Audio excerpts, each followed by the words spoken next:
What's the real value of an on-demand webinar then? I think there's great value in an on-demand webinar. I think greater value when you've already run it once as live. And what I find is a lot of marketers, they don't value the on-demand version of their webinar. They're not tracking who's watching it as much. They're not paying as much attention to it. But really, it can be a great asset. Okay. And when you start looking at the numbers, like who is the person that attends the webinar, right? The on-demand version. Now, most of them are people who actually registered for the live event but couldn't attend.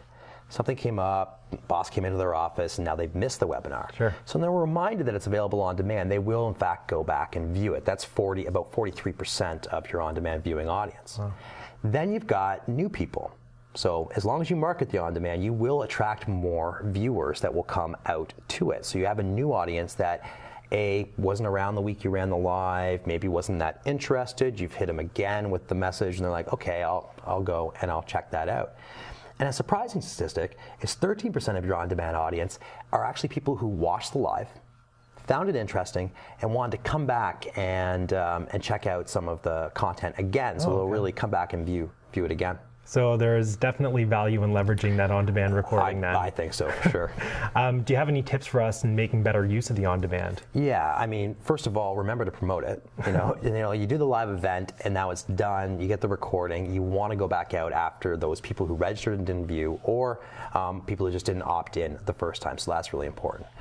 The other thing is, if you think about it, on a live, you got 56 minutes. So your audience is generally hearing your entire message.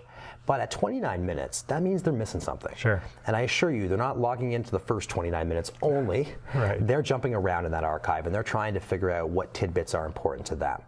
And so I recommend chaptering your archive into succinct segments so that even if they don't watch the whole thing, at least they're getting complete thoughts that you're trying to convey within the webinar. Good advice there. The last thing is aggregating content. Okay. It's really important. We're going to come back to this a few times, but if you can create a place where all of your webinars live and that people know this is the place where I should go to get this type of thought leadership or this type of content, they will go for one piece and they will stumble upon something else. Okay. And you will get more viewers as a result.